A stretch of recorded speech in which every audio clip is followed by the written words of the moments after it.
सर्वेभ्य नमो नमः। प्यारे बच्चों, आज हम अध्याय 19 एकोनविंशति का अध्ययन करेंगे। पुत्रो अहम पृथिव्यां, पुत्र योगधन अहम पृथिव्यां, अहम मैं, पुत्र हूँ, पृथिव्यां पृथ्वी का। तात्पर्य यह है कि मैं पृथ्वी का पुत्र हूँ। इसके बारे में हम मूल पाठ में पढ़ेंगे। किस पाठ में किसके बारे में बताया गया है। प्राचीन काल में मनुष्य का जीवन प्रकृति की गोद में ही पलता था। प्रकृति ने हमें बहुत कुछ दे रखा है, जैसे वायु, जल, जीव जंतु, स्थल और वृक्ष आदि। पशु पक्षी, वृक्ष, लता इत्यादि हमारे परिवार के ही अंग माने गए हैं। दोनों का जीवन एक दूसरे पर आश्रित था। मानव द्वारा अपनी लालच की पूर्ति में प्रकृति की मनमानी दोहन करने से प्राकृतिक ऊर्जा दूषित और विलुप्त होती जा रही है। तो क्या हो रहा है? प्रकृति में असंतुलन हो रहा है। इन सब का संरक्षण प्रकृति संरक्षण कहलाता है। भारतीय संस्कृति में भूमि को माता के समान माना गया है। भूमि को किसके समान माना गया? माता के समान माना गया है। और हम पृथ्वी के पुत्र और पुत्रियां हैं। ऐसी भावना को लेकर हम सबको चलना चाहिए। यह सिखाया गया है कि हम प्रकृति के प्रति जागरूक रह सकेंगे और पृथ्वी को ही नहीं बल्कि पूरे वातावरण को दूषित होने से बचाने का प्रयास करेंगे।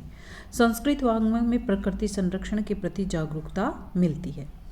अब हमें इस पाठ में प्रकृति संरक्षण से संबंधित श्लोकों को लिया गया है, जो हमें वातावरण शुद्धि और प्रकृति संरक्षण की शिक्षा प्रदान करते हैं। चलो अब हम मूल पाठ पढ़ते हैं। मूल पाठ की तरफ आते हैं। मूल पाठ में क्या बताया गया है? इदानीम मूल पाठम पठामः। अब हम मूल पाठ पढ़ेंगे। तो प्रथम श्लोक है, 10 कूप समा वापी, 10 वापी समो रुधः, 10 रुधः समो पुत्रः, 10 पुत्रो समो द्रुमः। सबसे पहले सभी वाचन करेंगे इसका, और वाचन के बाद इसका अर्थ जानते हैं। 10 कूप समा वापी, 10 संख्या है। 10 कूप, कूप होते हैं कुएं, समा यानी समान या बराबर। 10 कुओं के बराबर वापी ही एक बावड़ी होती है। वापी का अर्थ क्या होता है? बावड़ी। 10 कुओं के बराबर एक बावड़ी होती है। फिर क्या बताया गया है? 10 वापी समो रुधः। इसमें वापी होता है बावड़ी, समो समान, और हृदय होता है तालाब। तो 10 बावड़ियों के बराबर एक तालाब होता है। फिर क्या बताया गया है? 10 हृदय समो पुत्र है, और 10 किसके समान? तालाब के समान एक पुत्र होता है। 10 पुत्रों समः द्रुमः, और 10 पुत्रों के बराबर एक वृक्ष को माना गया है। यहाँ पे वृक्ष कितना महत्वपूर्ण है हमारे लिए, उसके बारे में बताया गया है। हमें वृक्ष को काटना नहीं चाहिए। वृक्षों की सुरक्षा किस प्रकार करनी चाहिए, क्योंकि एक वृक्ष है वो 10 पुत्रों के बराबर माना गया है। पुनः देखिए, 10 कूप समा वापी, 10 कुओं के बराबर एक वापी होती है, यानी एक बावड़ी होती है। 10 वापी समो हृदय, और 10 बावड़ियों के बराबर एक तालाब होता है। 10 हृदय समो पुत्र है, और 10 जो तालाब हैं उनके बराबर एक पुत्र होता है। 10 पुत्रों समो द्रुम है, और 10 पुत्रों के बराबर क्या होता है? एक द्रुम होता है, यानी एक वृक्ष होता है। ये हमने प्रथम श्लोक पढ़ा है। अब हम आते हैं दूसरे श्लोक की तरफ। घृत क्षीर प्रदा गावो, घृत योन्यो घृतोद्भवः, घृत नद्यो घृतावृतास्ता, मे संतु सदा गृहे। इसमें क्या बताया गया है कि घृत क्षीर प्रदा, घृत क्षीर प्रदा यानी घी और क्षीर प्रदान करने वाली। कौन? घृत और क्षीर प्रदा कौन है? गावो हो, गायें हैं। गायें हैं वो घी और दूध प्रदान करने वाली होती हैं। घी और दूध प्रदान करने वाली क्या होती हैं? गायें होती हैं। घृतयो अन्यो यानी घी को उत्पन्न करने वाली हैं। घृतोद्भवो जिसका उत्पन्न घी से ही होता हो उसको क्या बोलते हैं? घृतोद्भवा। घृत नद्यो जिसमें घी की नदियाँ बहती हों उसे क्या कहते हैं? घृत नद्यो। घृता आवृता घृतावृता। घृतावृता क्या होता है? कि जिसमें घी की भंवरें आवृत होती हों। ऐसी गायें संतु होमे सदा हमेशा गृहे घर में। ऐसी गायें हमेशा हमारे घर में रहें। कैसी गायें? जो क्या उत्पन्न करती हों? घी उत्पन्न करती हों। घी में ही घी की उत्पत्ति स्थान ही वही हो, घी की नदियाँ बहती हों और घी से आवृत युक्त ऐसी गायें हमेशा कहाँ रहें? हमारे घर में विद्यमान रहें। अब हम आगे बढ़ते हैं, श्लोक नंबर 3 पे आते हैं। पुण्या पुण्यस्तथा गंधै धूपैश्च विविधैरपि अरोगः पुष्पितः सन्ति तस्मात् जिघ्रन्ति पादपः। इसमें क्या बताया गया है? पुण्य अपुण्य तथा यानी पवित्र और अपवित्र, गंधई गंध, धूपई धूप, च और पुण्य और अपुण्य, गंध और धूप, विविधेर अपि विभिन्न प्रकार की, यानी विभिन्न प्रकार की गंध। और कौन कौन सी गंध कैसी होती है? पुण्य और अपुण्य। तो अपुण्य और पुण्य विविध प्रकार की गंध और धूप से युक्त होने पर अरोगः पुष्पितः रोग रहित होते हैं और पुष्पित होते हैं, यानी जिसमें रोग पैदा नहीं होता और फलते फूलते हैं। कौन? तस्मात् जिघ्रन्ति पादपः। पादप पादप होते हैं, उनमें भी क्या पाया जाता है? जिघ्रन्ति सूंघने की शक्ति। तो जिघ्रन्ति क्या होता है? सूंघने की शक्ति, कि उनमें भी सूंघने की शक्ति पाई जाती है। ये हमारा तीसरा श्लोक है, पुनः देखिए। विविधेर अपि विभिन्न प्रकार की, पुण्य और अपुण्य यानी पवित्र और अपवित्र, गंधई गंध के द्वारा और धूपई धूप के द्वारा, पादप क्या होते हैं? अरोगा रोगों से मुक्त होते हैं, यानी उनमें किसी प्रकार का रोग नहीं होता, और पुष्पिता फलते फूलते हैं।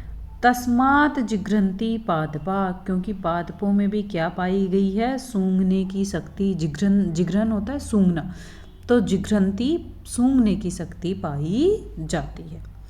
अब हम चतुर्थ नंबर का श्लोक पढ़ेंगे। उष्मतो हो गर्मी से, म्लायते मुरझा जाते हैं। गर्मी से जैसे मनुष्य की स्किन है, मनुष्य का त्वचा है, वो मुरझा जाती है, उसी प्रकार पादपों के बारे में भी बताया गया है। वर्ण त्वक फलम पुष्पपेव च ग्लायते सीरियते चापि स्पर्शते नात्र विद्यते है। इसमें क्या बताया गया है कि गर्मी के कारण, उष्मतो गर्मी के कारण, म्लायते मुरझा जाते हैं, त्वक उनकी त्वचा यानी खाल, फलम फल, और पुष्पपेव यानी उनके फूल। गर्मी के कारण पादप के त्वचा यानी छाल है वो, और क्या होता है? फल और पुष्प ये क्या हो जाते हैं? मुरझा जाते हैं।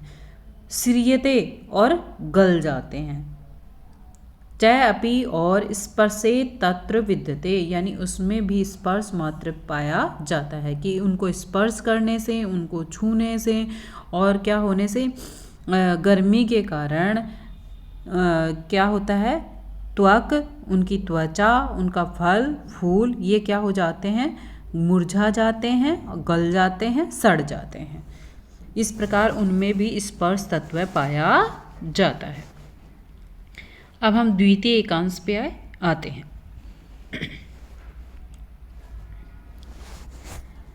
भूमि दानेन भूमि के दान से, ये लोका इस संसार में, गोदानेन गोदान से, च और कीर्तितः कीर्ति, भूमि दानेन ये लोका गोदानेन च कीर्तिता, ये लोका प्राप्यन्ते पुंभी पादपानाम पररोहणे। इसमें क्या बताया गया है कि इस संसार में भूमि के दान से गोदान से कीर्तितः कीर्ति या प्रकीर्ति प्राप्त करते हैं या यश प्राप्त करते हैं। इस संसार में मनुष्य भूमि के दान से और गाय के दान से क्या प्राप्त करते हैं? कीर्ति या प्रशंसा प्राप्त करते हैं। ये लोग ते लोकः वहीं कुछ लोग प्रापंते प्राप्त करते हैं, पुंभी यानी मनुष्य, पादपानाम पररोहणे पादपों को उगाने से, यानी कुछ मनुष्य पादपों को उगा करके यानी उसका रोपण कर करके प्रशंसा प्राप्त करते हैं। वहीं कुछ मनुष्य किस प्रकार से? भूमि दान करने से और गोदानेन गोदान करने से प्रशंसा प्राप्त करते हैं।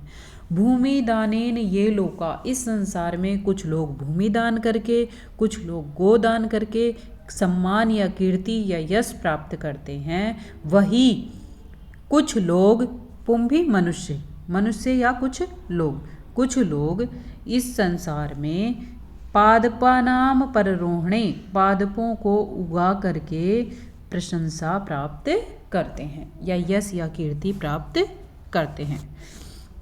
अब देखिए श्लोक नंबर 6, इसमें क्या बताया गया है? न योगधन अप्सु नाप्सु मूत्रम पुरुषम वा षष्ठीवनं वा समुसृजेत अमेध्यालिप्तम अन्यद्वा लोहितम वा विषाणी वा। इसमें क्या बताया गया है कि पानी में हमें कौन कौन से तत्व नहीं फेंकने चाहिए, नहीं डालने चाहिए। न अपसु, न नहीं, अपसु जल में क्या क्या नहीं डालना चाहिए? मूत्रम मूत्र, पुरुषम मैल अथवा मल क्या होता है? लेटिंग, षष्ठीवनम थूक, वा अथवा समुसृजेत छोड़ना चाहिए या फेंकना चाहिए। पानी में हमें मल मूत्र और थूक नहीं फेंकना चाहिए। अमेध्य लिप्तम क्या होता है? न खाने योग्य वस्तु से लिप्त, न खाने योग्य वस्तु यानी खराब वस्तु। लोहितम खून, वा अथवा विषाणी, वा अथवा विषीले पदार्थ। विषाणी का मतलब विष मिश्रित जो भी पदार्थ हैं वो हमें पानी में नहीं फेंकने चाहिए, यानी नदी जो अपने नाले हैं वहाँ पे ये चीज़ें नहीं फेंकनी चाहिए। क्यों? क्योंकि वहाँ जल प्रदूषण होता है और फिर उससे अनेक प्रकार की बीमारियाँ होती हैं। इसलिए हमें पानी में मूत्र, मल, षष्ठीवन नहीं और अमेध्य लिप्तम न खाने योग्य, लोहितम खून और विषाणी, ये कोई भी चीज़ें हैं ये कहाँ नहीं फेंकनी चाहिए? जल में नहीं फेंकनी चाहिए। अब आते हैं हम श्लोक नंबर 7 पे। जीवनम सर्व प्राणिनां जलाशयम सुनिर्भरम संरक्षे संवर्धे न जलम रक्षति रक्षितम। इसमें क्या बताया गया है? जीवनम सर्व प्राणिनां जलाशयम सुनिर्भरम, जीवन है वो सभी प्राणियों का, जलाशयम सुनिर्भरम जलाशय पर निर्भर करता है। यानी सभी प्राणियों का जीवन किस पे निर्भर करता है? जल पर निर्भर करता है, यानी जल ही जीवन है। संरक्षे वर्धनीय च, तो उसकी संरक्षण प्रदान करना चाहिए। किसका? जल का। वर्धनीय और उन स्रोतों को बढ़ाना चाहिए। जलम रक्षति रक्षितम, यदि हमने जल को रक्षित किया है, जल को सुरक्षित किया है, जल को बचाया है तो वही हमें बचा सकता है। यानी रक्षित जल ही हमारी रक्षा कर सकता है। बिना जल के जीवन जीना असंभव है। इसलिए हमें क्या करना चाहिए? जल का संरक्षण और संवर्धन करना चाहिए। पुनः देखिए इसमें क्या बताया गया है? जीवनम सर्व प्राणिनाम जलाशयम सुनिर्भरम, जीवन है वो हमारा सभी प्राणियों का किस पर निर्भर करता है? जल पर। जलाशय का मतलब जल पर निर्भर करता है। संरक्षे, उसे संरक्षण देना चाहिए। वर्धनीय, उसे बढ़ाना चाहिए। न जलम रक्षति रक्षितम, और जल की रक्षा करने से ही हमारी रक्षा होगी। अब हम अंतिम श्लोक पर आते हैं। यत्ते मध्ये पृथ्वी यच्च नभ्यम यास्त ऊर्जस्तत्वं संभू तासु नो देह्यभि न पवस्व माता भूमि पुत्रो अहम पृथिव्याम। इसमें क्या बताया गया है? यत्ते मध्य पृथ्वी, मध्य में क्या इस्तेमाल है? हे पृथ्वी तुम्हारे मध्य में नाभि विद्यमान है, नभ्यम नाभि। हे पृथ्वी तुम्हारे मध्य में क्या इस्तेमाल है? नाभि स्थापित है। याश्च ऊर्जस्तत्व संभू, जिससे क्या है? ऊर्जा तत्व संवर्धन होता है, यानी जिसमें ऊर्जा तत्व विद्यमान है, यानी पोषक तत्व विद्यमान है।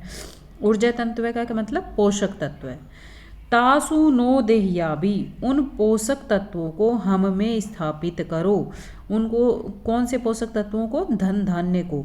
और पवस्व, हमें पवित्र करो। दोबारा से देखिए, हे पृथ्वी तुम्हारे मध्य में क्या इस्तेमाल है? नाभि इस्तेमाल है, कि हे पृथ्वी तुम्हारे मध्य में नाभि स्थापित है और उससे तुम क्या करो? ऊर्जा तत्व संभू, जिससे तुम्हारे पोषक तत्व हैं वो स्थापित हैं, वो पोषक तत्व हमें भी प्रदान करो और हमें पवित्र कर दो। पवस्व का मतलब पवित्र कर दो। क्यों कर दो? क्योंकि माता भूमि, माता को क्या माना गया है? भूमि को क्या माना गया है? माता। और पुत्रों अहम पृथिव्याम, और मैं इस पृथ्वी का पुत्र हूँ। यानी भूमि हमारी माता है और हम पृथ्वी के पुत्र हैं। धन्यवाद। जयतु संस्कृतम जयतु भारतम। यदि आपको मेरा वीडियो पसंद आए तो इसे लाइक ज़रूर करना, मेरे चैनल को सब्सक्राइब करना। जो भी आपको समझ में नहीं आए या आपके कोई सुझाव हों तो कमेंट बॉक्स में कमेंट करके ज़रूर बताएं।